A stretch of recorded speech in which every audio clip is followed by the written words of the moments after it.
నమస్తే శ్రీ సత్యాన్యూస్కు స్వాగతం. నా పేరు మోహన్. విశ్వబ్రాహ్మణ జాతికి వన్ని తెచ్చిన మహనీయులు గానాల రామ్మూర్తి అని రాష్ట్ర విశ్వబ్రాహ్మణ కార్పొరేషన్ చైర్మన్ పవిత్రం మురళీకృష్ణ అన్నారు.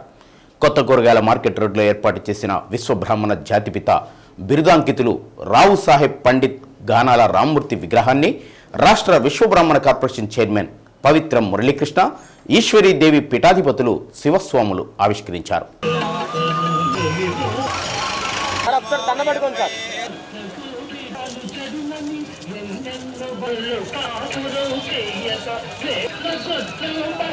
విశ్వబ్రాహ్మణుల జాతి అభివృద్ధి కోసం రామ్మూర్తి అహర్నిశలు కృషి చేశారని పవిత్ర అన్నారు.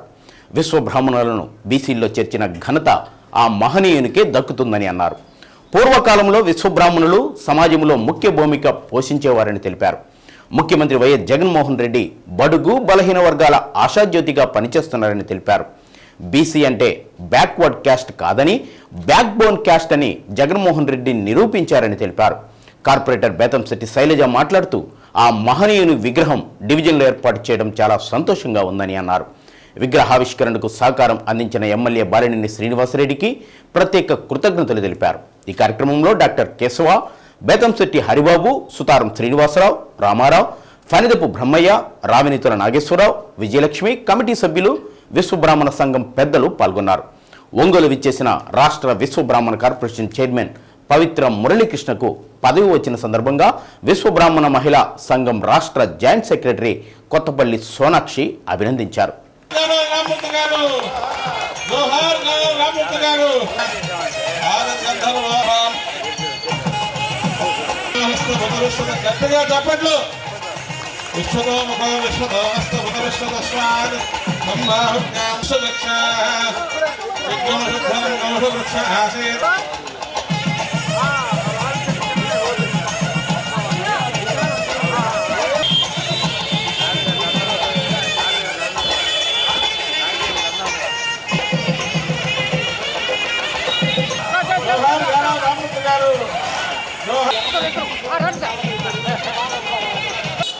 పుష్పమాలంకృతులుగా చేయవలసిందిగా వేతన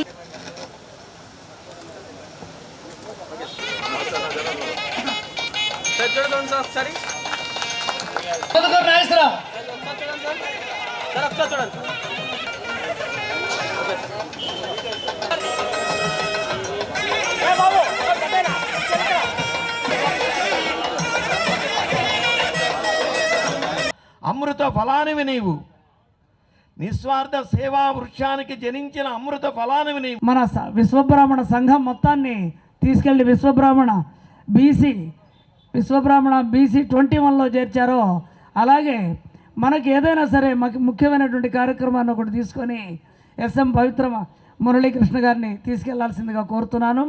వారు మాకంటే ఇక్కడ ఉన్న వాళ్ళకంటే చాలా చిన్నవారుగా కనిపిస్తున్నారు. అందువల్ల యువకులు కాబట్టి ఈ కార్యక్రమాన్ని ముందుకు తీసుకెళ్లవలసిందిగా కోరుతున్నాం. దాదాపు అందరికీ మనకి స్వాతంత్రం రాకముందు నుంచి ఆయన మద్రాసు ఉమ్మడి రాష్ట్రంలో ఎమ్మెల్సీగా పార్టీ విప్గా పనిచేశారని మాత్రమే మనందరికీ తెలుసు. కానీ ఆయన విశ్వబ్రాహ్మణ జాతి కోసం ఆయన చేసిన కృషి కావచ్చు, ప్రచారాలు కావచ్చు, మన విశ్వబ్రాహ్మణ జాతి అభివృద్ధి వైపు తీసుకెళ్లడం కావచ్చు, నిజంగా అసలు చాలా అనిర్వచనీయం. ఈరోజు ఆయన జన్మదిన సందర్భంగా ప్రతి ఒక్క యువత కానీ విద్యార్థులు కానీ ఆయన గురించి తెలుసుకోవాల్సిన ఆవశ్యకత ఎంతో ఉంది.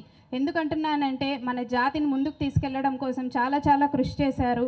ఇప్పుడు మన వైఎస్ఆర్సీపీ ప్రభుత్వంలో మన జగన్మోహన్ రెడ్డి గారు 4 ఏళ్ల ముందే ఆయన పాదయాత్రలోనే చెప్పారు, బీసీలంటే బ్యాక్వర్డ్ కాస్ట్ కాదని, back bone of the caste అనేసి ఆ రోజు చెప్పారు.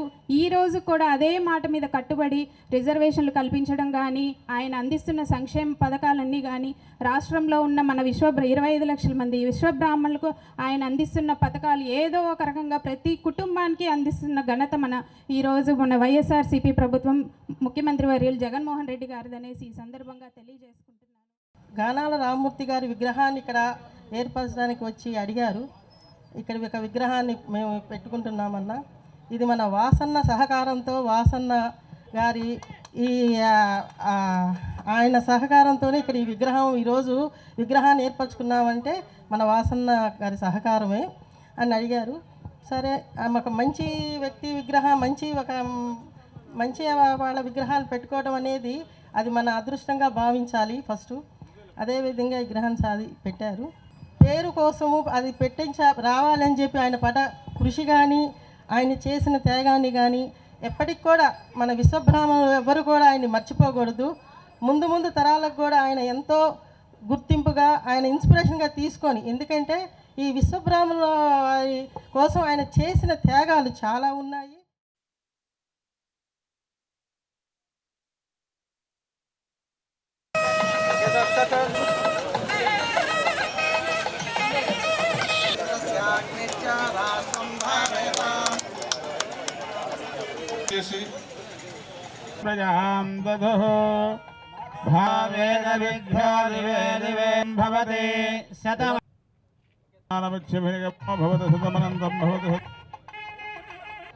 ప్రతి ఒక్క మహనీయుని యొక్క చరిత్రలో కూడా ఎందుకు తెలుసుకోవాలి అన్నటువంటి అంతరార్థాన్ని మనం గమనించాల్సిన అవసరం. పెద్దలు చెప్తూ ఉంటారు, మహనీయుల చరిత్ర చదవాలి అంటే వాటిలో కేవలం పేజీలలోని అక్షరాలుగా మనం భావించకుండా వారి యొక్క అనుభవాలు, వారి యొక్క అనుసరణీయ మార్గాలు, వారి సాహచర్యము, వీటన్నిటినీ కూడా మనం గమనించినట్లయితే ఆ మహనీయులను మార్గదర్శకంగా చేసుకుని భావితరాల్లో కూడా భావి మార్గదర్శకులుగా తయారయ్యేటువంటి అవకాశాలు లేకపోలేదు. వివేకానంద స్వామి వారు భారత జాతికి సంబంధించి ఒక మాట అంటూ ఉంటారు, ఆకలి కేకలు ఉన్న చోట ఆధ్యాత్మిక తత్వం ఎక్కడ బోధపడుతుంది అని. ఆకలి కేకలు అంటే మనకు తెలుసు, డొక్కాడితే కాడిని ఆ రోజు గడవడనటువంటి విధానం.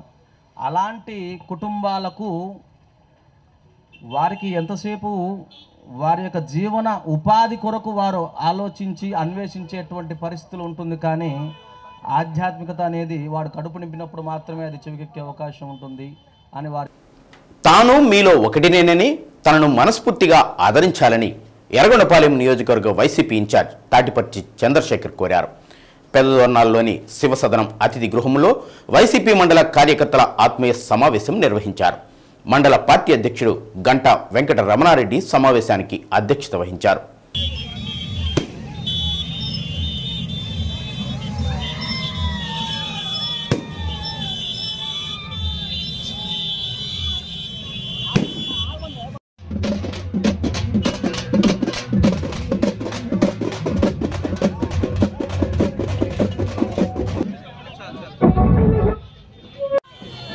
తాటిపర్తి చంద్రశేఖర్ అన్న గారికి జన్మదిన శుభాకాంక్షలు తెలియజేసి కృష్ణారెడ్డి అన్నగారు, జానీ అన్నగారు.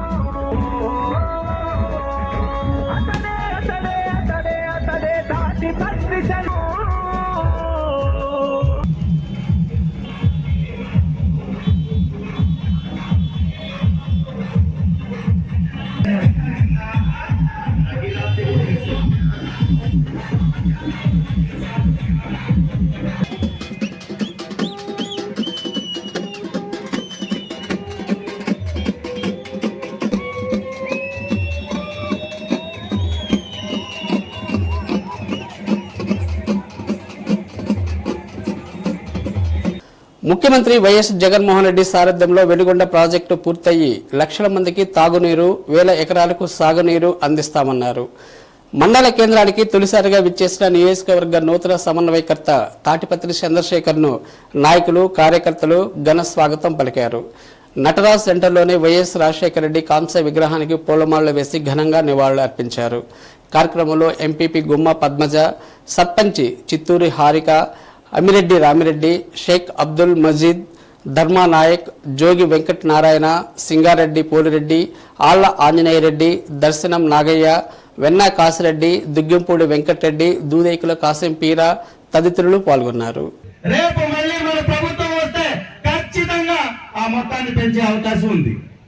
దాంతో పాటుగా ఒక ఎరువులు గంటల కొద్ది ముసలి ప్రాయంలో వెళ్ళి ఎండల్లో నిలబడి కేవలం ఎరువుల కోసం నిలబడి చనిపోయిన వాళ్ళు ఎంతమంది ఉన్నారని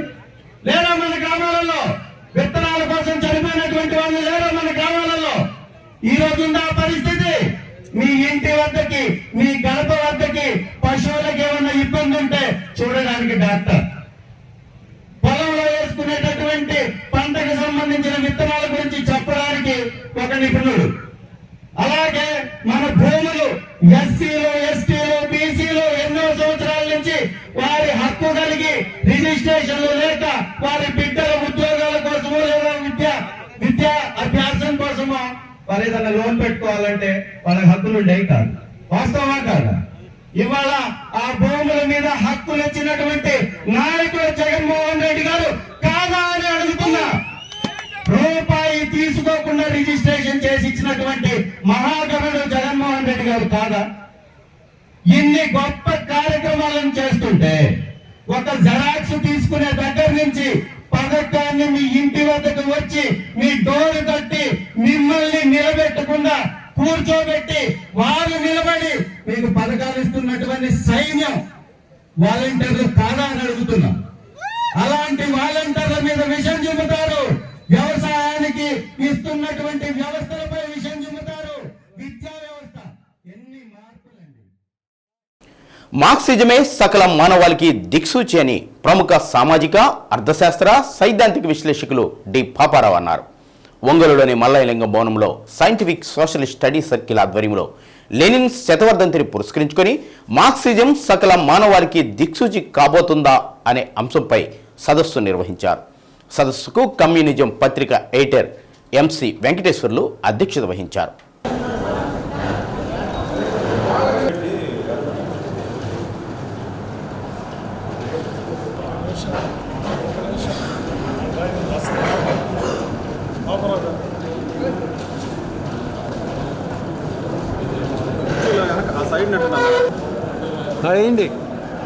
జోహార్ కామ్రేడ్ వి లెనిన్ గారు, జోహార్ కామ్రేడ్ వి లెనిన్ గారు, సోషలిస్ట్ నిర్మాత కామ్రేడ్ లెనిన్ గారు, రష్యా విప్లవకారుడు వి లెనిన్ గారు, రష్యా విప్లవ సారథి వి లెనిన్ గారు.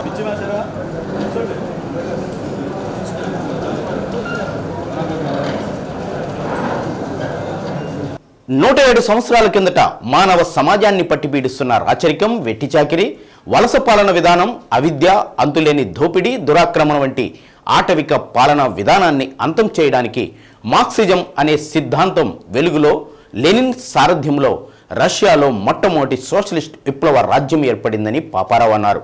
పెట్టుబడిదారి సమాజంలో ప్రజలు, కార్మికుల శ్రమ దోపిడీ జరుగుతూనే ఉంటుందని అన్నారు. సంపద కొద్దిమంది చేతుల్లో కుప్పలు కుప్పలుగా చేరుతుందని అన్నారు. ప్రజలు నిత్యం ఉపాధి కోసం, తిండి, కూడు, గుడ్డ కోసం అల్లాడుతూనే ఉంటారని అన్నారు. ప్రభుత్వాలు కూడా పెట్టుబడిదారుల పక్షాన నిలిచి వారికి ఊడిగం చేస్తూనే ఉంటాయని అన్నారు. పెట్టుబడిదారి సమాజం ఉన్నంతకాలం నిరుద్యోగం రాజ్యం మేలుతూనే ఉంటుందని అన్నారు. కార్మికులు మరింత బానిసలుగా మారతారని అన్నారు. ఇటువంటి పరిస్థితుల్లో కార్మిక వర్గానికి, శ్రామిక వర్గానికి, ప్రజలకు మార్క్సిజం దిక్సూచిగా నిలుస్తుందని అన్నారు. కార్యక్రమానికి ముందుగా లెనిన్ 100వ వర్ధంతిని నిర్వహించారు. ఈ సందర్భంగా పలువురు చిత్రపటానికి పూలు వేసి నివాళులర్పించారు. ఈ కార్యక్రమంలో సిపిఐ జిల్లా కార్యదర్శి ML Narayana, PVR Chowdary, M Venkaiah, SD Sardar, R Venkatrao, K Veerareddy, Lakshmi, M Vijaya, Pothineni Venkateswarlu తదితరులు పాల్గొన్నారు. ఇవాళ అంటే జనవరి 21వ తారీఖున వ్లాదిమిర్ ఇల్యిచ్ ఉల్యనోవ్ అంటే లెనిన్గా చరిత్ర ప్రసిద్ధి చెందినటువంటి వ్యక్తి మరణించి 100 సంవత్సరాలు అవుతున్న రోజు. 1924 జనవరి 21న ఆయన మరణించారు. ఈ 100 సంవత్సరాల్లో అంటే ఆయన జీవించింది కేవలం 53 సంవత్సరాల కాలమే, కానీ ఈ 100 సంవత్సరాల్లో ఆయన కృషి తాలూకు ప్రభావం ఈ రోజుకి ప్రపంచవ్యాప్తంగా అన్ని దిక్కుల ప్రతిధ్వనిలా వినిపిస్తూనే ఉంది. ప్రపంచవ్యాప్తంగా కోటాను కోట్ల మంది కమ్యూనిస్ట్ పార్టీల్లో కానివ్వండి, ఇతరత్ర అభిమానులు కానివ్వండి, లేకపోతే లెనిన్ సాకారం కోరుకున్నటువంటి సోషలిస్టు పరివర్తన, సోషలిస్టు మార్పు, సోషలిస్టు సమాజం కావాలని పనిచేసేవాళ్ళు అనేక మంది ఈ రోజుకి ఖచ్చితంగా పనిచేస్తున్నారు. అంటే లెనిన్ చెప్పింది ఏంటంటే కేవలం అది సిద్ధాంతం అంటే ఏంటంటే ఏదో ఒక లక్ష్యాన్ని, ఒక దారిని చూపించి ఇది ఇలా చేయాలని చెప్పింది కాకుండా ఒక శాస్త్రీయమైనటువంటి సిద్ధాంతం. శాస్త్రీయం అంటే ఏదైతే సకల విజ్ఞాన శాస్త్రాల నుంచి లెనిన్ చెప్పిన మాటలో చెప్పాలంటే సమస్త విజ్ఞాన శాస్త్రాల సారాన్ని తీసుకుని పనిచేసేదే మార్క్సిజం. కాబట్టి ఆయన అన్నాడు, ఏ రోజుకు ఆ రోజు వస్తున్న కొత్త ప్రతిదానిని ఏ రోజుకారు వస్తున్నటువంటి ప్రతిదాన్ని కొత్తగా నేర్చుకోవాలని, నేర్చుకున్న దాన్ని ఆచరణలో పెట్టి సమాజ పరివర్తనకి, ప్రపంచంలో మార్పుకు పనిచేయాలనేది ఆయన ప్రధానంగా చెప్పాడు. అందుకనే ఏంటంటే ఇక్కడ మానవజాతి సృష్టించిన సకల విజ్ఞాన శాస్త్రాల తాలూకు సారమే మార్క్సిజం. ఆ సారాన్ని అవపోసన పట్టినటువంటి లెనిన్ దాన్ని నిత్యం డెవలప్ చేస్తా మార్క్స్ ఏదైతే గతంలో చెప్పాడో దాని నుంచి కూడా దాన్ని ముందుకు తీసుకెళ్ళి మార్క్స్ చెప్పినటువంటి సిద్ధాంతాన్ని ఏదైతే ప్రపంచంలో కేవలం గుత్త పెట్టుబడిదారీ వ్యవస్థ దాకే ఆ రోజు ఉంది. మార్క్స్ ఉన్న కాలంలో ఏంటంటే ఒక్కో దేశంలో గుత్త పెట్టుబడిదారులు అంటే మోనోపలీ లాగా వచ్చినటువంటి పరిస్థితి మాత్రమే వస్తున్నటువంటి దశ ఉంది. ఆ దశ నుంచి లెనిన్ వచ్చే కాలానికి ఈ గుత్త పెట్టుబడి వివిధ దేశాల్లోంచి అది ధనిక పెట్టుబడిదారీ దేశాల నుంచి అది విస్తరించి ప్రపంచం ఆ రోజు నుంచి ఇప్పటి వరకు అనేక కార్యక్రమాలు ప్రపంచవ్యాపితమైనటువంటివి, దేశవ్యాపితమైనటువంటివి, అనేక ప్రజా సమస్యలు, సైద్ధాంతిక సమస్యలు, రాజకీయ అంశాలు, అనేక అంశాల మీద మేము ఈ కార్యక్రమాలన్నీ నిర్వహిస్తున్నాం.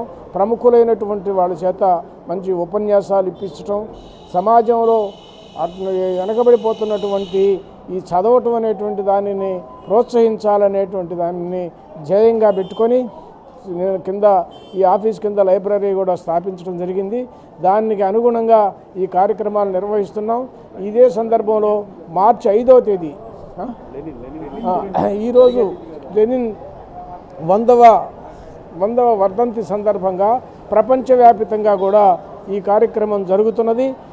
లెనిన్ అంటే ఈనాటికి కూడా ఆయన భౌతిక కాయం లెనిన్ మసోలియంలో మాస్కోలో ఉన్నది. ఇవాళ లెనినిజం లేకుండా, మార్క్సిజం లేకుండా ప్రపంచంలో ఏ అంగుళం కూడా ముందుకు నడిచే పరిస్థితి లేదు. గొప్ప శాస్త్రీయ సిద్ధాంతమైనటువంటి మార్క్సిజం లెనినిజాన్ని పరిపుష్టం చేసి రష్యాలో సోషలిస్టు విప్లవ రథసారథిగా విప్లవాన్ని తీసుకొచ్చి అక్కడ సోషలిస్టు వ్యవస్థని నిర్మాణం చేసి ప్రపంచంలో అన్ని దేశాల్లో స్వాతంత్ర పోరాటాలకి మద్దతునిచ్చి అనేక దేశాలను విముక్తి చేసినటువంటి విప్లవ వీరుడు కామ్రేడ్ విఐ లెనిన్ 100వ వర్ధంతి ఈ కార్యక్రమం సందర్భంగా ఏర్పాటు చేయబడింది. ఆంధ్రప్రదేశ్ ఉపాధ్యాయ సంఘం జిల్లా శాఖ ఆధ్వర్యంలో కర్తవ్య బోధన దినోత్సవం ఘనంగా జరిగింది. ఒంగోలులోని ఆంధ్రకేశ్వరి విద్యా కేంద్రంలో రాష్ట్ర సంఘటన కార్యదర్శి సిహెచ్ శ్రావణ్ కుమార్ మాట్లాడుతూ వివేకానంద జయంతి మొదలుకొని సుభాష్ చంద్రబోస్ జయంతి వరకు కర్తవ్య బోధన ద్వారా దేశభక్తుల జీవిత విశేషాలు, వారి త్యాగాలను ప్రజలకు వివరించడం జరిగిందని అన్నారు. ఈ కార్యక్రమంలో ఏకేవికే కళాశాల ప్రిన్సిపల్ వెంకటేశ్వరరెడ్డి, ఆంధ్రప్రదేశ్ ఉపాధ్యాయ సంఘం జిల్లా అధ్యక్షుడు మల్లికార్జునరావు, ప్రధాన కార్యదర్శి దిలీప్ చక్రవర్తి, నాయకులు లక్ష్మీనారాయణ, గుణప్రసాద్ తదితరులు పాల్గొన్నారు. వ్యవస్థలో కూడా ఆంధ్రప్రదేశ్ ఉపాధ్యాయ సంఘానికి చోటు ఉండాలని మన ప్రాతినిధ్యం మేరకు 2022 అక్టోబర్ 6వ తేదీన ఆంధ్రప్రదేశ్ ఉపాధ్యాయ సంఘాన్ని కూడా సివిల్ సర్వీసెస్ జాయింట్ స్టాఫ్ కౌన్సిల్లో చేరుస్తూ ఉత్తర్వులు ఇవ్వడం జరిగింది. మనం ప్రతి వ్యక్తిని కూడా నేరుగా కలవచ్చు. గతంలో ఉండేటువంటి అవకాశాల నుంచి అవకాశాలు మెరుగుపడ్డాయి. తద్వారా ఏంటంటే మన యొక్క సమస్యల్ని చెప్పాడు, హక్కులు తప్పుగా చేసిన బాధ్యతలను ఎక్కువగా చేస్తాము. ఇప్పుడు అదేం కాదు, హక్కులు బాధ్యతలు సమానంగా మనం చేయగలం. ఇతర సంఘాలకు దిండుగా మనం పోరాడగలం, సాధించుకోగలం. కాబట్టి ఆంధ్రప్రదేశ్ ఉపాధ్యాయ సంఘం కొత్త సంఘం కాదు, పురాతన సంఘమే. తెలియని వేళ కొత్త సంఘంగా అనిపించవచ్చు, కానీ ఇది మన త్వరలో 33 నాటి కింద 10 ఏళ్లలో 50 సంవత్సరాల వేడుకను కూడా మనం చేసుకుంటాం.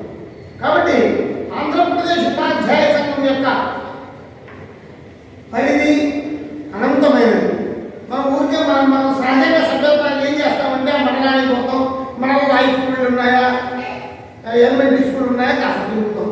అంతేకాదు ఎయిడెడ్ స్కూళ్ళు, ప్రభుత్వ గుర్తింపు పొందినటువంటి పాఠశాలలు, కళాశాలలు కూడా ఆంధ్రప్రదేశ్ ఉపాధ్యాయ సంఘం సభ్యులుగా చేర్చుకోవాలి. అయోధ్యలో బాలరాముడు ప్రాణప్రతిష్ఠను పురస్కరించుకొని ఒంగోలు నగరంలో శ్రీరామ భక్తులు రాముని విగ్రహంతో శోభాయాత్ర నిర్వహించారు. నగరంలోని పివిఆర్ బాలికల పాఠశాల వద్ద గల కోదండ రాముల వారి దేవస్థానం నుండి వెండి రథంతో శోభాయాత్ర నిర్వహించారు. మేళ తాళాలు, కోలాటం, హరే రామనామ సంకీర్తన, మార్వాడీల నృత్యం, కలశాలతో మహిళా ప్రదర్శన అత్యంత శోభాయమానంగా జరిగింది. గడియారం వీధి నుండి బయలుదేరిన శోభాయాత్ర గాంధీ రోడ్డుకు చేరుకుంది.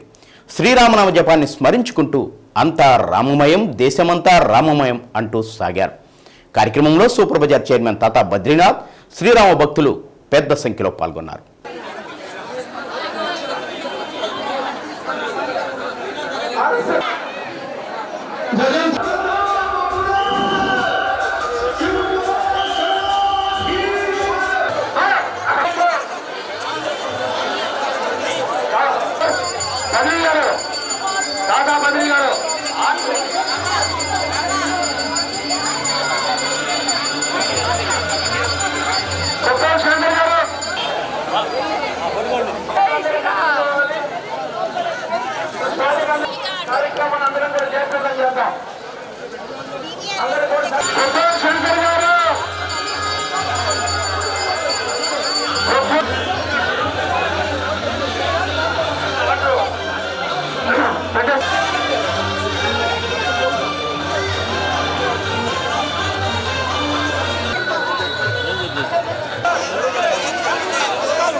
మన హిందువుల అందరి యొక్క భారతదేశంలో పుట్టేటువంటి మన యొక్క అదృష్టం ఏంటంటే అయోధ్యలో ఉండేటువంటి జన్మస్థానం ఏంటంటే రాముడి జన్మస్థానంలో బాలరాముడిని రేపు ఉదయం 12:31 ప్రతిష్ఠించడం ఏదైతే ఉందో దాన్ని చూడటం అనేది మన అదృష్టంగా నేను భావిస్తున్నాను.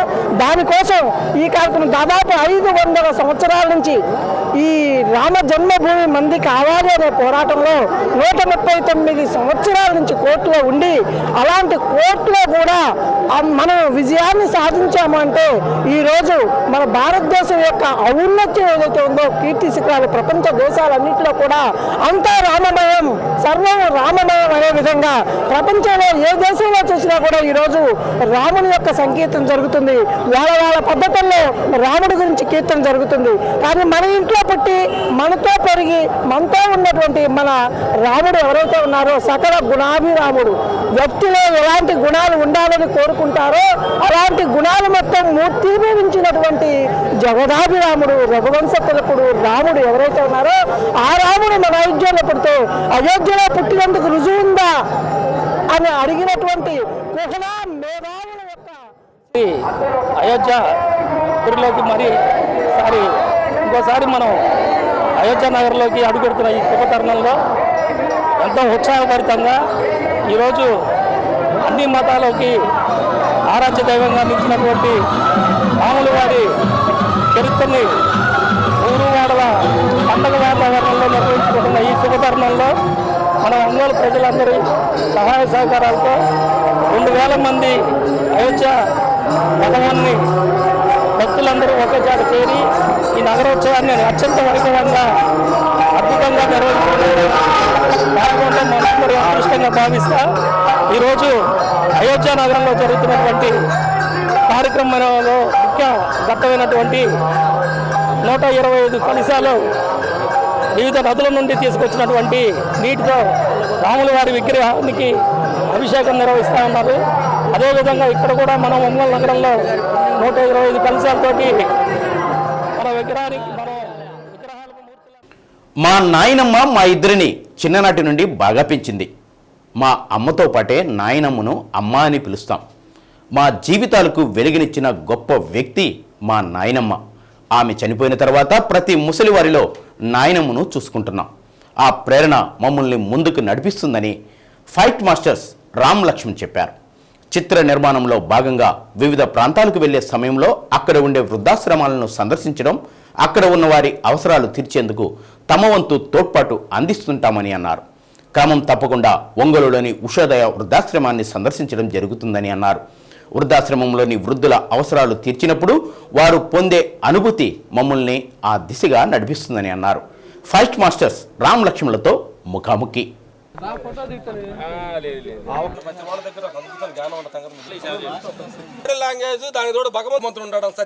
ఫైట్ మాస్టర్లు రామ్ లక్ష్మణ్ పెద్ద మనసుతోటి ఒంగోలులోని ఉషోదయ వృద్ధాశ్రమానికి వచ్చారు. ఈ వృద్ధాశ్రమంతో వాళ్ళకి ఎంతో విడదీయరాని అనుబంధం ఉంది. వృద్ధులు పిల్లలు వదిలిపెట్టిన వాళ్ళు కొంతమంది వాళ్ళకి పరామర్శకి ఏదో పిల్లలకు దూరంగా ఉన్నారు కాబట్టి వాళ్ళు కొంచెం పరామర్శించి మంచి చెడ్డ తెలుసుకుందామని వచ్చాం. వాళ్ళు మేము వచ్చినప్పుడు చాలా హ్యాపీగా ఫీల్ అవుతున్నారు. అందుకని సంవత్సరం వస్తుంటాం. అమ్మకుండా విశ్వాసం కొంచెం మన గోరంతా మనకు ఉండగానే ప్రపంచంలో బాగుంటారు ప్రతి వాళ్ళని. అమ్మ కొంచెం సహాయం తోడుగా వచ్చి మా దోషం సహాయం చేస్తాం. సినీ రంగాన్ని మేము ఎంచుకోవాలి, సినీ రంగం మమ్మల్ని ఎంచుకుందాం అనుకుంటే జోకు చెప్పాలంటే ఏం లేదు మెదర్స్. మేము ఊర్లో వ్యవసాయం పనులు కూడా 20 సంవత్సరాలు చేసాము. అక్కడి నుంచి బయట ప్రపంచంకి వెళ్ళాలని ఒక థాట్ వచ్చింది. ఏం చేయాలనుకుంటే గుంటూరు ఏదో మిలిటరీకి వెళ్దాం అనుకుంటే చదువు లేదు, ఏలుముద్ర. అప్పుడు ఏంటంటే సినీ ప్రపంచం కళామ తల్లి ఏంటంటే అక్కడ కుల మతాల భేదం చదువు ఏమి ట్రక్ వెళ్ళి అడగదు. నీ దగ్గర టాలెంట్ ఉంటే చాలు, ఈ ప్రాంత భేదం లేదు.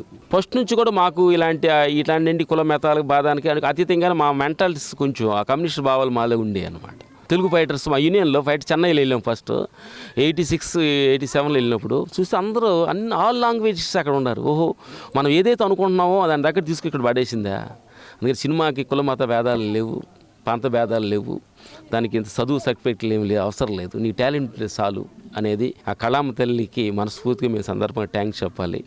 మాది ఫస్ట్ సినిమా శివుడు సినిమా, హీరో సురేష్ గారి సినిమాలో ఆంజనేయ స్వామి టెంపుల్లో ఫస్ట్ యాక్షన్ కట్ చెప్పడం జరిగింది అనమాట. ఇది జరిగింది.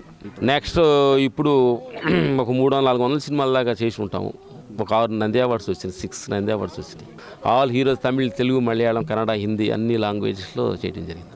మన ఫస్ట్ మాకు స్టార్టింగ్ లైఫ్లో ఈడేట్ అమ్మనాన్న తమిళమ్మాయి మా life career start. Puri Jagannadh మాకు ఫుల్ కెరీర్ లైఫ్ స్టార్ట్ చేశారు.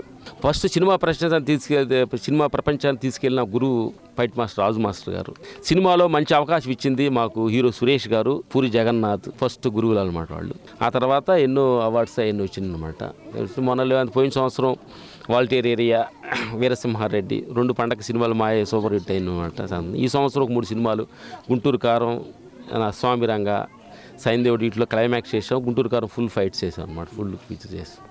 మంచిది ఏం లేదు మనకి, కళామ తల్లి ఎక్కడైనా ఏ సినిమా మంచి చెడ్డ ఏం లేదు, ఏ సినిమా వస్తే ఆ సినిమా చేసుకుంటూ వెళ్తూ ఉంటాం అనమాట. దాంట్లో లేదు. మేము కొన్నాళ్ళు మా సన్ను కూడా మాకు హెల్ప్గా ఫైట్ మాస్టర్ సపోర్టింగ్ వచ్చేసాడు. మా సన్ను 2-3 సంవత్సరాలు అతనితో సపోర్టింగ్ ఇచ్చి అతను ఫైట్ మాస్టర్గా చేసి అతను లాస్ట్లో ప్రజలకు సేవ చేయాలి అనేది మాకు కోరిక అనమాట. సహాయం చేయాలని ఆలోచన మనకుంటే ఎక్కడికైనా వస్తాం. ముందు ఆలోచన మన లోపల క్రియేట్ అవ్వాలి. ఆలోచనలు మాకు ఉంది కాబట్టి ఇక్కడ కాదు, ఎక్కడికి షూటింగ్లో ఎక్కడికి వెళ్ళినా, మొన్న రంపసోడవరం షూటింగ్కి వెళ్ళాం. అక్కడ షూటింగ్ 2 రోజులు ఏదంటే ట్రైబల్స్ అందరి దగ్గరికి వెళ్ళి వాళ్ళ దగ్గర సరించి వాళ్ళు కొంచెం అలా హెల్ప్ అట్లా చేశాం అనమాట. అందుకని ఎక్కడ హెల్ప్ చేయాలనే ఆ మెంటాలిటీ మన దగ్గర ఉంటే ఎక్కడికైనా మనం వెళ్ళొచ్చు. భగవంతుడు మేము కూడా ఇలాంటి ఒక గుడిసె లోపల నుంచి మా జీవితం స్టార్ట్ చేసాం. చిన్న గుడిసెలో నుంచి మా జీవితాలు పూరిల్లో నుంచి స్టార్ట్ చేసుకొని ఏదో భగవంతుడు మాకు ఒక స్థాయి ఇచ్చాడు అనమాట. ఏం లేదు, పొద్దుకులు మనం చేస్తున్న పని, నేను చేస్తున్న పని నా పిల్లల కోసం, నా కోసం, నా ఆస్తుల కోసమే కాకుండా ఒక్క క్షణం ఏదైనా కొంచెం బయట ప్రపంచం మనకు కాదు అనే దాని గురించి చేసిన దానిలో కిక్కు చాలా ఉంటుంది. పొద్దుగులు నానా అనే దానికంటే కూడా బయట ప్రపంచం కూడా నాది అనే భావనతో చేసే ఒక మంచి కిక్కు ఉండదు చూడు. కిక్కుని మేము ఎంజాయ్ చేస్తున్నాం అనమాట. ఎందుకంటే నా పిల్లల్ని చాలామంది ఫ్యామిలీని దూరంగా ఉండే వృద్ధులు వాళ్ళ దగ్గరికి వచ్చి సరదాగా మాట్లాడుతుంటే వాళ్ళ కొడుకుల్లాగా మాట్లాడుతుంటే ఆ కళ్ళ నీళ్ళు చూస్తే చాలా ఆనందం అనిపిస్తుంది. చనిపోతే ఇప్పుడు అంత సామెత అంటారు, ఎవరు తీసుకెళ్ళేది మనం తీసుకెళ్ళేది అంటారు. ఉన్నంతసేపు మనం ఏం చేస్తున్నాం అనే దానిలో, దానిలో ఏం చేద్దాం అనే దానిలో మా అభిప్రాయం అనమాట. మా నాయనమ్మ మాకు మెయిన్ స్ఫూర్తి. మా నాయనమ్మ చిన్నప్పుడు మా ఇద్దరిని అంత బాగా పెంచింది. అంటే మా అమ్మని పిలిచేవాళ్ళు కదా, మా నాయన అమ్మని పిలిచేవాళ్ళు. అంటే మా నాయనమ్మే మా జీవితానికి అసలు ఒక ఎలుగునిచ్చే ఒక జ్యోతి లాంటి అనే ఫీల్ అవుతుంటాం. అలాంటప్పుడు ఆవిడ చనిపోయిన తర్వాత ఆవిడ పేరులో కూడా ప్రతి ముసలి వాళ్ళలో కూడా మా నాయనమ్మని చూసుకుంటూ ఉంటాం. మనం 10 గుళ్ళకి వెళ్ళి టెంకాయలకో చర్చికి వెళ్ళి ప్రార్థన చేసిన దానికంటే కూడా మన ఇంట్లో ఉన్న వృద్ధుల్ని, అంటే తల్లి కానీ తండ్రి కానీ నాయనమ్మ కానీ వాళ్ళ తల్లిదండ్రులు కానీ చూసుకుంటే 10 గుళ్ళకి వెళ్ళినంత పుణ్యం మన దగ్గర దొరుకుతుంది అనేది మేము గమనించాం. ఎందుకంటే అన్నీ కోల్పోయి చూస్తానికి చూపు, తినడానికి పళ్ళు, నడవడానికి కాళ్ళు బందకిచ్చినప్పుడు ఆ సమయంలో వాళ్ళకి ప్రేమే కావాలి. ఆ సమయంలో ప్రేమగా పలకరించి వాళ్ళకి కావాల్సిన సౌకర్యాన్ని కానీ మనం కానీ అందిస్తే అంతకు మించిన ఆనందం వాళ్ళకి రెండోది లేదు. ఎందుకంటే వాళ్ళు భగవంతుడి దగ్గరికి తొందరగా వెళ్ళేవాళ్ళు. భగవంతుడి దగ్గరికి వెళ్ళిన తర్వాత నీ కొడుకు చూశాడా, నీ కోళ్ళ చూసిందా, నీ మనవడు చూసాడా అన్నప్పుడు ఎవరు చూడలేదని కంప్లైంట్ ఇస్తే ఆ ఫ్యామిలీ ఆనందంగా ఉంటారు కదా. వాళ్ళు భగవంతుడి దగ్గరికి వెళ్ళినప్పుడు భగవంతుడు అడిగినప్పుడు నా కొడుకు నన్ను అద్భుతంగా చూశాడు, నా కోళ్ళ నా కూతురులాగా చూసింది అని చెప్పుకున్న దాంట్లో ఒక ఆనందం ఉంటుంది. అలా చెప్పిన తర్వాత ఆ ఫ్యామిలీకి ఆశీర్వాదం కూడా కలుగుతున్నది మాకు తెలిసిన ఒక సత్యం. ప్రతి వృద్ధిలో భగవంతుడు ఉంటారు. అందుకని ముసలివాళ్ళని, ప్రతి మనిషి ముసలివాళ్ళని ప్రేమించాలి, ముసలివాళ్ళని పరామర్శించాలనేదే మా గోలు. పిల్లలు లేకుండా ఆవిడ కూడా ఒక అనాది శైలిగా చెప్పాలంటే ఆ భగవంతుడే ఆవిడకి చేసేసి ఆయన అనుకుని నడిపిస్తున్నాడు ఆవిడని. అలాంటి ఆవిడకి 10 మంది నేను హెల్ప్ చేయాలని ఒక భావన ఆవిడ దగ్గర ఉన్నది చూడు. మరి అంటే అలాంటి ఈ వయసులో కూడా ఆవిడకి 10 మందికి ఏదో మంచి చేయాలని భావన అలాంటి ఆవిడకి ఉన్నప్పుడు కొంచెం మనం ఒక స్థాయిలో ఉన్నాం కాబట్టి మనకి ఎందుకు ఉండకూడదని భావన అమ్మగారిని చూసి మాకు ఎక్కువ స్ఫూర్తి వస్తుంది అనమాట. లాస్ట్లో మమ్మల్ని మా కొడుకులాగా మమ్మల్ని దగ్గర నుంచి చూసుకోవాలని మాకు ఎంతో భరోసా ఇచ్చిందనమాట. వృద్ధులు ఇంట్లో ఉన్నప్పుడు వాళ్ళు ఏదో డిస్టర్బెన్స్గా, వాళ్ళు ఏదో కష్టమైనప్పుడు అట్లా ఇట్లా అన్నప్పుడు అవి తట్టుకోలేకపోతున్నారు అనమాట. భగవంతుడు ఏమంటాడంటే అసలు ముందు నీ తల్లిదండ్రులను చూసి అక్కడ సర్టిఫికేట్ తీసుకో. ముందు భగవంతుడి దగ్గరికి వెళ్ళబోయే ముందు మనం భగవంతుడిని ఏదన్నా మనం ఒకటి కోరబోయే ముందు కూడా సమాజం పట్ల 2-3 సర్టిఫికేట్ తీసుకుని దగ్గరికి వెళ్ళాలి. అంటే ఒక మనకు జాబ్కి వెళ్ళాలంటే వాడు క్వాలిఫికేషన్ అడుగుతాడా లేదా, ఏం చదువుకున్నావు, ఎక్కడన్నా పని చేసావా, అసలు ఏంటనే వాడు అడుగుతాడా లేదా, మన సర్టిఫికేట్ అడుగుతాడా లేదా. ఇప్పుడు భగవంతుడి దగ్గర మనం వెళ్ళే ముందు అతను మన క్వాలిఫికేషన్ అడుగుతాడు. ఏమయ్యా నీ తల్లిదండ్రులు చూసావా, చుట్టూ ఉన్న సమాజాన్ని పట్ల నువ్వేం ఊహించావు, వాడెవడో చేయలేదు నువ్వేం చేసావు. భగవంతుడు గారు అంటే ఏదైనా మా హెల్ప్ చేయని అడగడానికి కాకుండా ఎన్ని కాకుండా వదిలేసేసి ఆయన దగ్గరికి వెళ్ళి ఒక టెంకాయ కొట్టి మొత్తం ఇచ్చేయాలనుకుంటే అది జరిగేది కాదు, మేము ఊహించుకునే అంటే ఒక చిన్న పిల్లవాడికి పాస పోసిన ఎన్నో మాటలో పాస పోతుంటాడు. ఇది ఒక సంవత్సరంలో పిల్లవాడు, అప్పుడు తల్లి ఇసుకించుకోదు. ఎన్నో బాత్రూమ్ పోతుంటాడు, తల్లి ఇసుకించుకోదు. అర్థమైందా? అంటే ఇవన్నీ కూడా మన దగ్గర అనుభవం పొందిండ తల్లి ఇలాంటివన్నీ మన దగ్గర సేవ చేసిన తల్లికి అలాంటి స్థితిగానే మనకు వచ్చేటప్పటికి మనం చిరాకు పడుతున్నాం మనిషి. బట్ ఆ తల్లిదండ్రులకి నేను చేయాల్సింది ఏంది అంటారు కదా, అట్టు పెట్టిన వాళ్ళు కట్టున్నారు బెట్ట అంటారు కదా. వాళ్ళ తల్లిదండ్రులు మనల్ని పెంచినందుకు మనం చేయాల్సిన సేవ డబల్ ఉండాలి. ప్రతి మనిషి చిన్నప్పుడు ఒక తల్లిదండ్రులని మన ఇంట్లో వాళ్ళు ఇబ్బందిగా ఉండరు, పాసపోతున్నారు, సరిగా వాళ్ళు అనునికి ఉండరు అన్నప్పుడు మనం అలాంటి స్థితిలో సంవత్సరం అప్పుడు మనం ఎలా ఉండాం, మనల్ని ఎలాగా వాళ్ళు పెంచి పోషించారు, అది ఒక్కమాలి మనం నెమరేసుకొని వెనక్కి కళ్ళు మూసుకొని వెనక్కి వెళ్తే తల్లిదండ్రులు కూడా మనకు పిల్లవాళ్ళుగా పడతారు.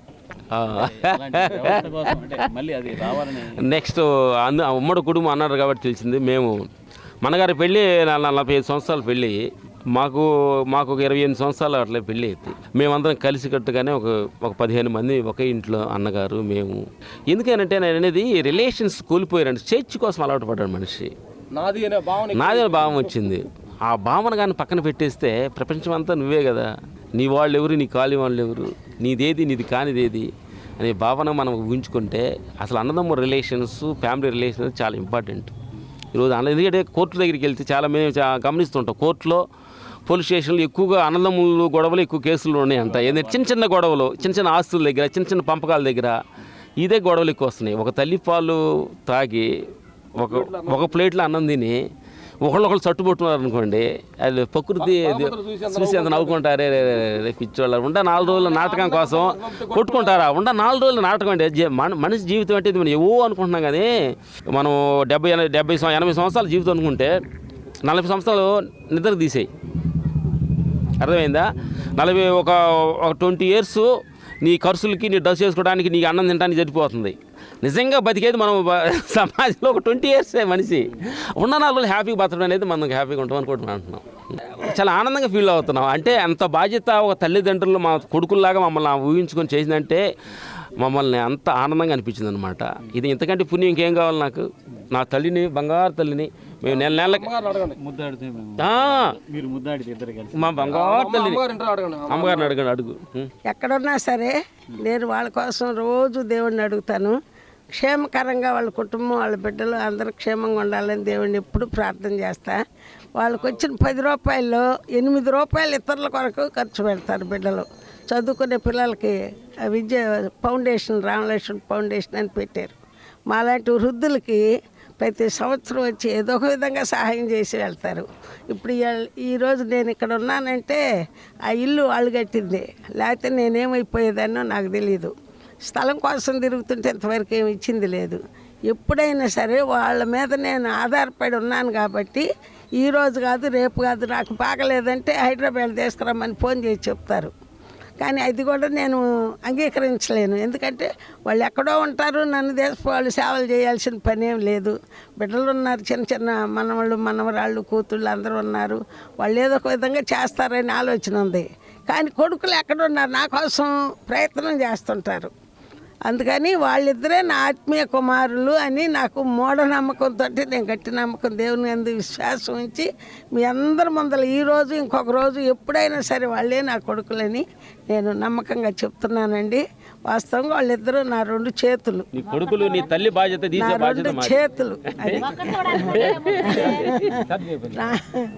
అట్లేం లేదు, ఫైట్స్ ఇన్స్టిట్యూట్ కాదు, సమాజం పట్ల వెళ్ళి ఆ మాకేంటంటే ఫస్ట్ ఆంధ్రప్రదేశ్, తెలంగాణ ఆ ఊరు విలేజెస్కి వెళ్ళి ప్రతి వాళ్ళు పలకరించి ఇలాంటి వృద్ధాసనాలు, విలేజ్లో ఉన్న రైతులు, అన్నదమ్ముల మధ్యలో చిన్న గొడవలు ఉంటారు, అందరిని ఎందుకు కొట్టుకుంటారు, అలాంటి ఒక రిలేషన్స్ నుంచి ఒక తిరగాలనేది మా కోరిక అనమాట. హ్యాపీగా లేదు, ఒకటే చూస్తానికి ఇద్దరం కానీ ఉండేది లోపల ఒకటే ఆలోచన.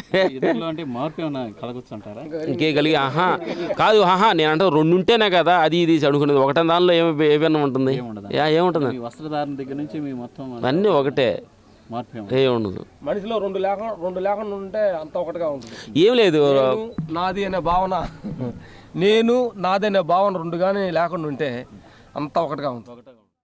తమ న్యాయమైన డిమాండ్లను పరిష్కరించాలని సమ్మె చేస్తుంటే ప్రభుత్వం భర్తలకు ఫోన్లు చేసి మీ భార్య విధుల్లో చేరకపోతే తొలగిస్తామంటూ బెదిరింపులు చేస్తూ మానసికంగా అంగన్వాడీ మహిళలను వేధిస్తున్నారని అంగన్వాడీ కార్యకర్త ఎం రాజ్యలక్ష్మి అన్నారు. నగరంలోని కలెక్టరేట్ వద్ద చేపట్టిన 24 గంటల నిరాహార దీక్షలు 41 రోజుకు చేరుకున్నాయి. ప్రభుత్వం 6 దఫాలుగా చర్చలకు పిలిచి ₹1 కూడా పెంచమని చెప్పడం చాలా అన్యాయమని రాజ్యలక్ష్మి అన్నారు. పెరిగిన ధరలకు అనుగుణంగా జీతాలు పెంచమని అడుగుతున్నామని అన్నారు. ప్రభుత్వం గతంలో ఇచ్చిన హామీని అమలు చేయకుండా ఇబ్బంది పెడుతుందని అన్నారు. అధికారులు కూడా చిన్నపాటి ఉద్యోగులమైన మాపై ప్రతాపం చూపరాదని అన్నారు. ఎంతటి పోరాటమైనా చేసి జీతాలు పెంచిన తర్వాతనే సమ్మె విరమిస్తామని అన్నారు. అప్పటి వరకు సమ్మె విరమించేది లేదని హెచ్చరించారు. ఈ కార్యక్రమంలో అంగన్వాడీ వర్కర్స్ యూనియన్ జిల్లా ప్రధాన కార్యదర్శి అన్నపూర్ణ, రాజేశ్వరి, కల్పన, రమాదేవి, ప్రశాంతి కుమారి, అంగన్వాడీ కార్యకర్తలు, ఆయాలు పాల్గొన్నారు.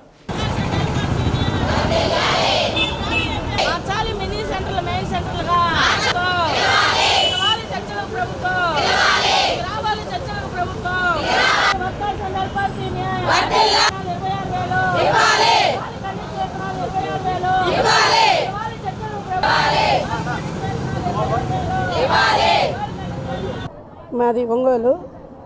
గత 12వ తారీఖు నుంచి ఈ రోజుకి 41 రోజు నుంచి మేము నిరాహార దీక్షలు అయితేనేమి సమ్మె అయితేనేమి చేస్తున్నాం. కానీ ప్రభుత్వం అనేది 6 సార్లు సమ్మెకి అయితే విరమించండి, చర్చలకు మీకెందుకు మేము అది చేస్తాం ఇది చేస్తాం అన్నారు. కానీ ₹1 కూడా పెంచకుండా మమ్మల్ని నానా రకాలుగా మానసికంగా హింసిస్తున్నారు. మా భర్తలకు ఫోన్లు చేసి ఒక మందు బాటిల్ ఒకటి ఇచ్చి వాళ్ళకి మీ ఆవిడని కొట్టి జాయిన్ అవ్వండి అని చెప్పని ఇండైరెక్ట్గా కాకుండా డైరెక్ట్గానే భర్తల్ని రెచ్చగొట్టి మమ్మల్ని జాయిన్ అయ్యేటట్టు చేస్తున్నారు. మా భర్తలు ఏమి వాళ్ళకి తెలియదు, వాళ్ళకి అమాయకులు. వాళ్ళు తాగి ఏదంటే అది ఇళ్ళల్లో భర్తలు పెళ్ళాల మీద చూపిస్తున్నారు. ఆవేశంగా మమ్మల్ని కొట్టడం, మేము పోయి జాయిన్ అవ్వడం ఇదవుతుంది. వాళ్ళకి తెలియటం లేదు. అమాయకులు చేసి మోసం చేస్తున్నారు మమ్మల్ని. ఈ ప్రభుత్వంలో మాకు జీతాలు పెరగకపోతే మా ఏదో ఒకటి చేసుకుని సావనైనా చేస్తాం. కానీ ఆఫీస్ ముందుకు వచ్చి సీఎం ఆఫీస్ ముందుకు వచ్చి ఏదో ఒకటి చేసుకొని పెట్రోల్ బస్సుకనైనా సీఎం ముందుకి మేము వచ్చి సావనైనా చేస్తాం. మాకు అంతేగాని సమ్మె మాత్రం విరమించేదే లేదు. గత 41 రోజుల నుంచి మేము సమ్మె చేస్తూ ఉన్నాము. కానీ మా హక్కుల గురించే మేము పోరాడుతున్నాము. మా హక్కులు మాకు హక్కే కదా మా జీతాలు పెంచమని సుప్రీంకోర్టు ఆర్డర్ ఇచ్చినా కానీ చేయటం లేదు. మాకు జీతాలు పెంచాలి, మాకు గ్రాట్యుటీ ఇవ్వాలి. ఇవన్నీ ఇచ్చేంత వరకు మేము ఈ సమ్మె విరమించేదే లేదు. గట్టిగా చెప్తున్నాను. తాడేపల్లి కార్యాలయాన్ని ముట్టడిస్తాం. కానీ మేము దేనికైనా సిద్ధమే, చనిపోవటానికైనా సిద్ధమే. మేము మొత్తం ఎన్ని కౌంటర్ చేసినా కానీ ముందు నేనే ఉంటాను. సీఎం గారు మీరు మా ఆవేదన ఎందుకు పట్టించుకోరు, అక్క చెల్లెళ్ళు అని చెప్పన్నారు. ఒకప్పుడు మాట ఇచ్చారు మాకు. మీ మాట ప్రకారమే కదా మేము అడుగుతున్నాము. మీ మాట నిలబెట్టుకోండి సార్. మీరు మాట నిలబెట్టుకుంటారండి. నిలబెట్టుకోకపోతే ఈ సమ్మె విరమించేదే లేదు. ఎంతకైనా తెగిస్తాం మేము, ఎప్పటికైనా వస్తాము, చనిపోవటానికైనా సిద్ధమే. ఎన్కౌంటర్ చేసినా మేము అందరం ఎన్కౌంటర్ అవుతాం. ప్రపంచంలో దోపిడీ రహిత సమానత్వ సమాజాన్ని మొట్టమొదట రష్యాలో స్థాపించిన లెనిన్ శతవర్ధంతి కార్యక్రమం సుందరయ్య భవన్లో జరిగింది. సభకు సిపిఎం జిల్లా కార్యదర్శి సయ్యద్ హనీఫ్ అధ్యక్షత వహించారు. 1917లో రష్యాలో సోషలిస్ట్ విప్లవం జయప్రదమైన అనంతరం ప్రపంచవ్యాప్తంగా కమ్యూనిస్టు భావాలు వెల్లివిరిశాయని పోనాటి ఆంజనేయులు అన్నారు. ప్రపంచ కార్మికులారా ఏకం కండని మార్క్స్ ఎంగిల్స్ చూపిన మార్క్సిస్టు సిద్ధాంతాన్ని ఆసరా చేసుకుని ప్రపంచంలో మొట్టమొదటిగా దోపిడీ రహిత సమాజాన్ని రష్యాలో లెనిన్ స్థాపించారని తెలిపారు. లెనిన్ వర్ధంతి కార్యక్రమాలు 1 సంవత్సరం పాటు దేశవ్యాప్తంగా జరుగుతున్నాయని, జిల్లాలో కూడా నిర్వహిస్తామని తెలిపారు. ఈ సందర్భంగా లెనిన్ రచనలు, క్యాలెండర్ను ఆవిష్కరించారు. కార్యక్రమంలో సిపిఎం జిల్లా నాయకులు Kankanala Anjaneyulu, GV Kondareddy, Cheekati Srinivasarao, Prajasakti manager MLV Prasadarao, bureau incharge SV Brahmam, CPM నాయకులు G Ramesh, G Srinivasulu, B Raghuram, K Ramadevi, P Rajani, D Srinivasulu తదితరులు పాల్గొన్నారు. లెనిన్ను ప్రపంచ చరిత్రనే ఒక మలుపు తిప్పిన మహా వ్యక్తి. మార్క్సిజం అనేటువంటి ఒక సిద్ధాంతాన్ని ప్రపంచంలో 2 విధానాలు ఉన్నాయి. ఒకటి పెట్టుబడిదారీ సిద్ధాంతం, అది దోపిడీని బలపరిచి సంపద మొత్తం ఒక దరి పోగేసుకోవడానికి వీలైనటువంటి ఒక సిద్ధాంతం. ఆ సిద్ధాంతం ప్రపంచం అంతా పైచేయిగా ఉందో అమలు జరుగుతుంది. దానికి వ్యతిరేకంగా శ్రామిక వర్గం, రైతు, కార్మిక వర్గాల యొక్క సిద్ధాంతం, మార్క్సిస్ట్ సిద్ధాంతాన్ని మొట్టమొదటిసారిగా రష్యాలో దాన్ని అప్లై చేసి విప్లవాన్ని జయప్రదం చేసి శ్రామిక వర్గ నాయకత్వంలో ఒక రాజ్యాన్ని స్థాపించినటువంటి ఒక మహానేత లెనిన్ గారి వర్ధంతి. ఈ సందర్భంగా మన ప్రకాశం జిల్లా ప్రజలకు విజ్ఞప్తి చేసేది, రెండు విధానాలు ఉన్నాయి. ఈ గట్టునుంటావా ఆ గట్టునుంటావా.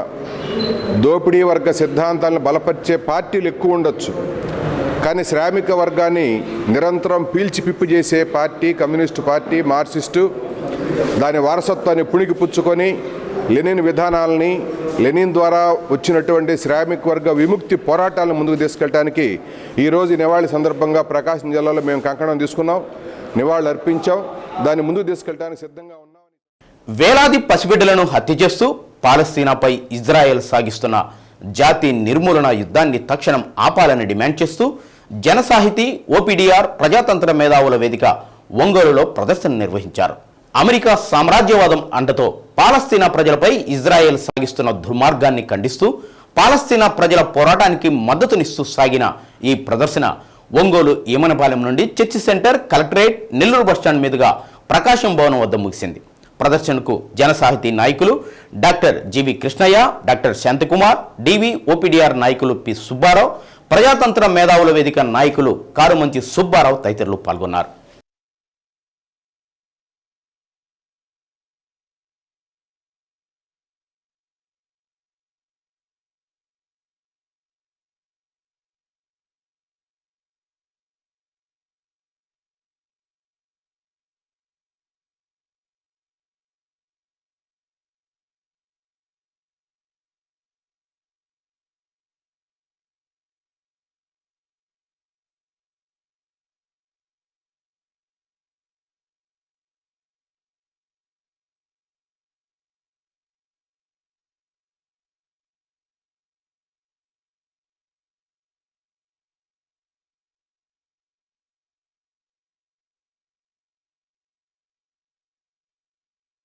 సామ్రాజ్యవాదం మతోన్మాద చర్యలు ఖండించండి.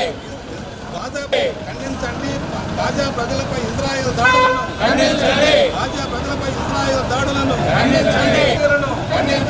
గాజా ప్రజలకు మద్దతుగా నిలబడతాం. గాజా ప్రజలకు మద్దతుగా. గత కొన్ని రోజులుగా పాలస్తీనా ప్రజానీకం మీద, ముఖ్యంగా గాజా ప్రాంతం మీద, పసిపిల్లల మీద జరుగుతున్నటువంటి అమానుష దాడి, పసిపిల్లల యొక్క మారణ హోమం ఇజ్రాయెల్ కొనసాగిస్తూ ఉన్నది. సుదీర్ఘకాలంగా జరుగుతున్నటువంటి పాలస్తీనా విమోచన పోరాటాలలో భాగంగా ఈ రోజున ఎంతోమంది బాలలు, మహిళలు, పాఠశాలలు, విద్యాలయాల మీద ఇజ్రాయెల్ ఏకపక్షంగా దాడులు నిర్వహిస్తుంది. ఈ దాడుల్ని ఆ ప్రాంతాల నుంచి పాలస్తీనా ప్రజల్ని, ముఖ్యంగా గాజా ప్రాంతం నుంచి ఆ ప్రజల్ని దూరం చేసి ఆ ప్రాంతాన్ని ఆక్యుపై చేసుకోవడం ద్వారా అక్కడ ఉన్నటువంటి నిక్షేపాలని, సముద్ర నిక్షేపాలని తమ స్వాధీనంలోకి తెచ్చుకోవడానికి భాగంగా ఇజ్రాయెల్ అమానుషంగా ప్రవర్తిస్తున్నది. దీనికి ఒకప్పటి భారత ప్రభుత్వం మద్దతు తెలిపింది. పాలస్తీనాని ఇజ్రాయెల్ ఆక్రమించుకుంటుందని చెప్పేసి ఆనాడు ప్రకటించారు. కానీ ఈనాడు నరేంద్ర మోడీ అధికారంలోకి వచ్చిన తర్వాత అమెరికా వత్తాసు పలుకుతూ ఇజ్రాయెల్ దాడుల్ని ఖండిస్తున్నటువంటి, ఇజ్రాయెల్ యొక్క దాడుల్ని అనుకూలంగా ప్రవర్తిస్తున్నటువంటి పరిస్థితి కనపడుతుంది. అందుకనే పాలస్తీనా ప్రజలకు సంఘీభావంగా, వాళ్ళ పోరాటానికి మద్దతుగా దేశాల్లో నిరసన కార్యక్రమాలు సంఘీభావంగా ప్రకటిస్తున్నారు. మేము కూడా జనసాహితీ, ఓపీడీఆర్, ప్రజాస్వామ్య హక్కుల పరిరక్షణ సంస్థ, అలాగే మేధావుల వేదిక తరపున ఈ దాడులను ఖండిస్తూ గాజా ప్రాంతాల నుంచి తక్షణమే ఇజ్రాయెల్ సైన్యాలను విరమించుకోవాలని, పాలస్తీనా ప్రజల విముక్తి పోరాటం వర్ధిల్లాలని చెప్పేసి ఆకాంక్షిస్తూ సంఘీభావంగా ఈ ప్రదర్శన ఒంగోలులో నిర్వహిస్తున్నాం. ఈవేళ ప్రపంచవ్యాప్తంగా ఉన్నటువంటి దేశాలన్నింటినీ ఒక కుదిపినటువంటి ఈ ఇజ్రాయెల్ పాలస్తీనా అనే మధ్య జరుగుతున్నటువంటి ఈ ఘర్షణ అనేటువంటిది ఇది ఆధిపత్యానికి, అలాగే అక్కడ ఉన్నటువంటి అసలు ఆదివాసులకు అంటే మూల పురుషులకు జరుగుతున్నటువంటి ఒక యుద్ధంగా మనం దాన్ని గమనించాలా. ఒకరేమో సామ్రాజ్యవాద అనుకూల ధోరణి విస్తరణ కోసం ఒకరు పోరాడుతూ ఉంటే, వాళ్ళ ఉనికి కోసం పాలస్తీనులు పోరాడుతూ ఉన్నారు. ఇవాళ మనకు మొత్తంగా చూసినట్లయితే ప్రపంచవ్యాప్తంగా జరుగుతున్నటువంటి అనేక దేశాల్లో అమెరికా యొక్క దాడుల యొక్క పరంపరలో భాగమే ఈ పాలస్తీనా దాడి అనేది మనము గమనించాలా. ముఖ్యంగా ఎక్కడైతే వాళ్ళు చిచ్చు పెట్టాలనుకుంటారో అక్కడ ముందర ఏదైనా కుక్కను చంపాలనుకుంటే పిచ్చి కుక్క అనేటువంటి ముద్ర వేసినట్లే ఈవేళ పాలస్తీనా మీద ఒక నింద మోపి ఈ అమెరికాకు సంబంధించిన వాళ్ళైతేనేమి దానికి సంబంధించి ఒత్తాస పలుకుతుంటే ఇజ్రాయిల్ వాళ్ళ మీద దాడులు చేయటం అనేది ఇది చాలా అన్యాయమైనది, దుర్మార్గమైనది. ప్రపంచవ్యాప్తంగా లెనిన్ కృషిని స్మరించుకుంటూ శతవర్ధంతిని జరుపుకుంటారని జన సాహితీ జిల్లా అధ్యక్షులు డాక్టర్ జీవి కృష్ణయ్య తెలిపారు.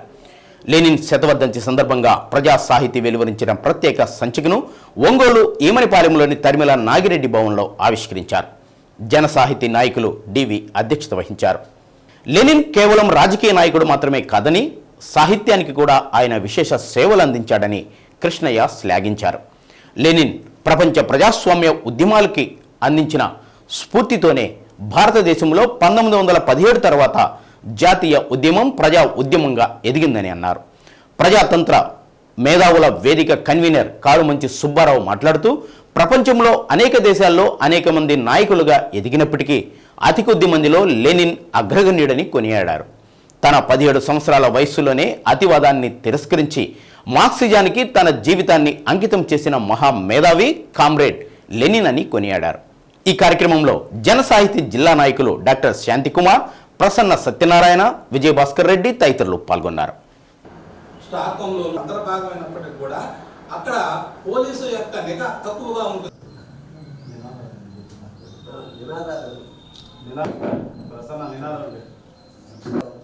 సామ్రాజ్యవాదం నశించాలి, సామ్రాజ్యవాదం జాతి విముక్త పోరాటాలు వర్ధిల్లాలి, జాతి విముక్త పోరాటాలు. జన సాహితీ వర్ధిల్లాలి, జన సాహితీ వర్ధిల్లాలి, జన సాహితీ ప్రజా కళలు, ప్రజా సాహిత్యం. తను చాలా క్లోజ్గా ఉన్నటువంటి పార్టీ క్యాడర్ కూడా తన వేషం మార్చుకున్న తర్వాత ఇతను ఇల్విచ్ లెనిన్ అవునా కాదా అన్నటువంటి అనుమానాలు వచ్చే విధంగా వేషాలు మార్చుకున్నటువంటి స్థితిని మనం ఆయన జీవితంలో మనం చూస్తాం. అట్లా 1917లో రష్యాలో విప్లవం విజయవంతం కావడానికి ముందుగా 1917 ఫిబ్రవరిలో మొదటి విప్లవం జరుగుతుంది. దీన్నే మనము 1917 ఫిబ్రవరిలో జరిగినటువంటి ఈ విప్లవాన్ని ప్రజాతంత్ర విప్లవం అని చెప్పేసాను అంటాం.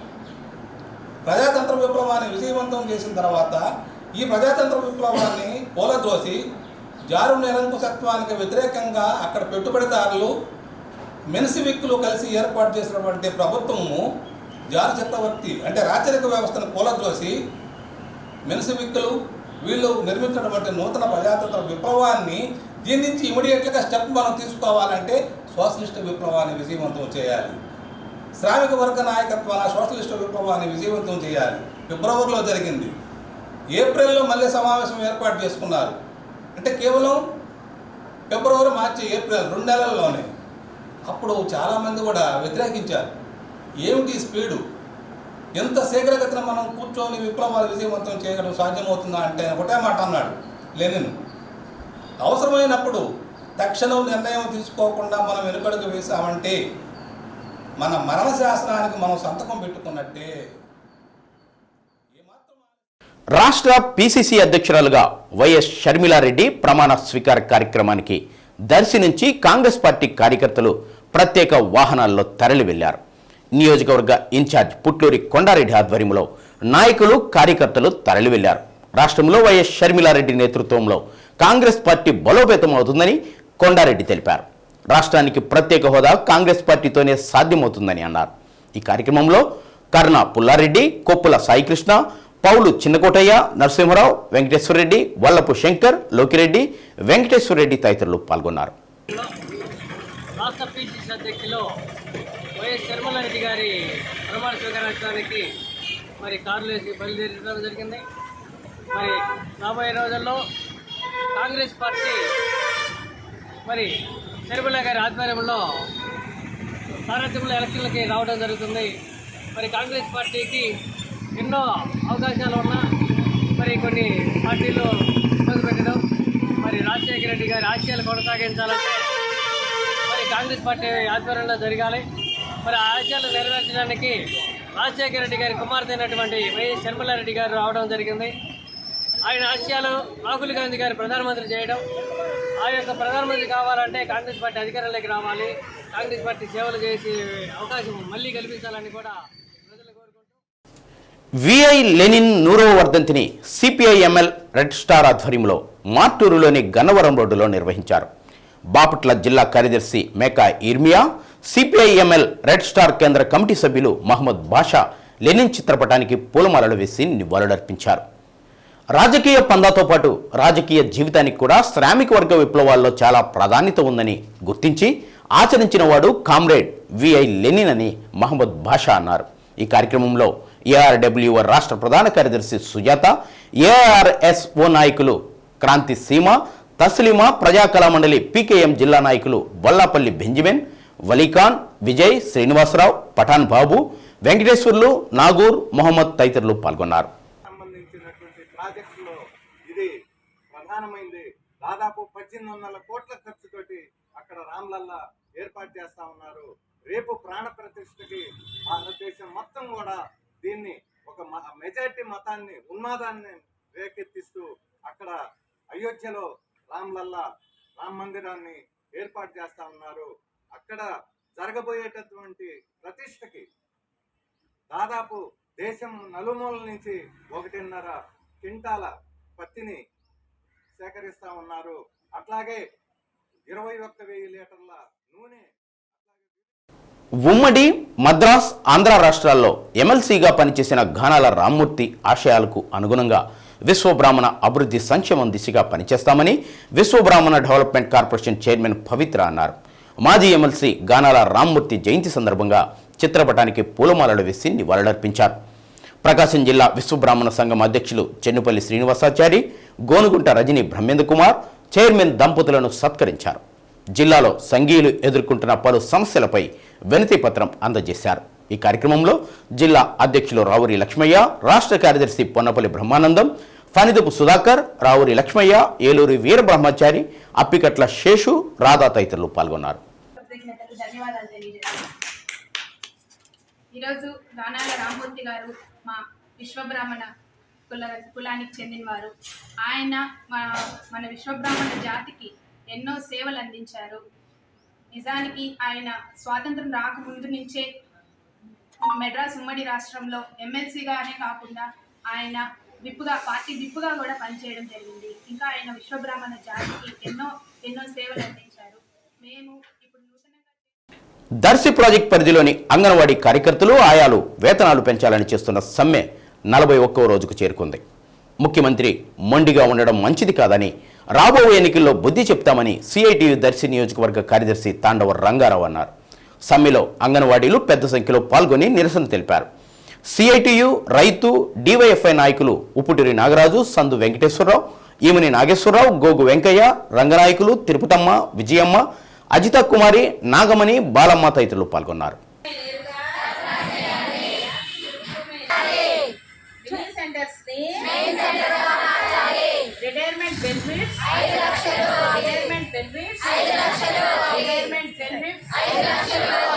రద్దు చేయాలి.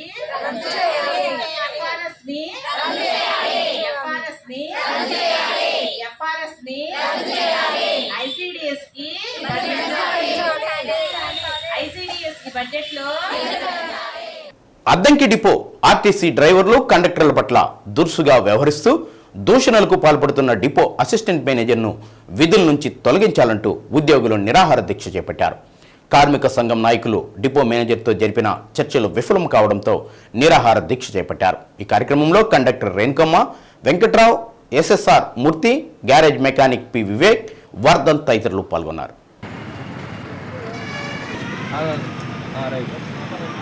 యువాలీస్ పేరులో ఉన్నటువంటి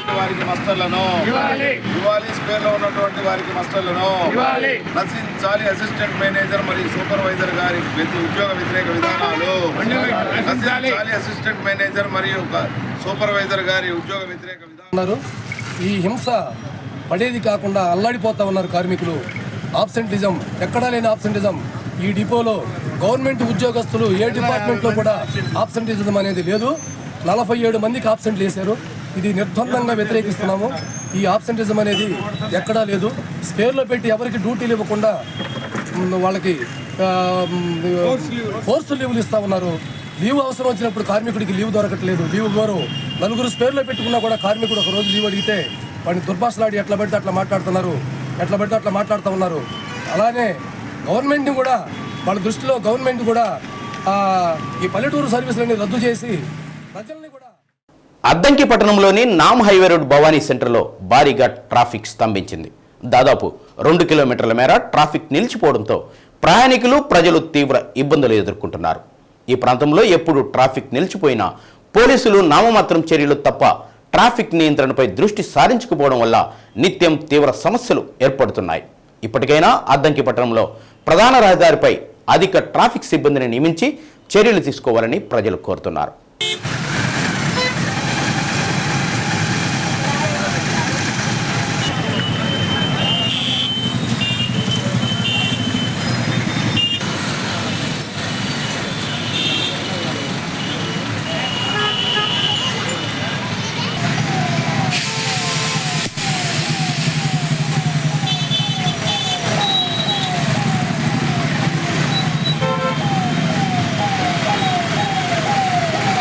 శ్రీ సత్యాన్యూస్లో నేటి మాట.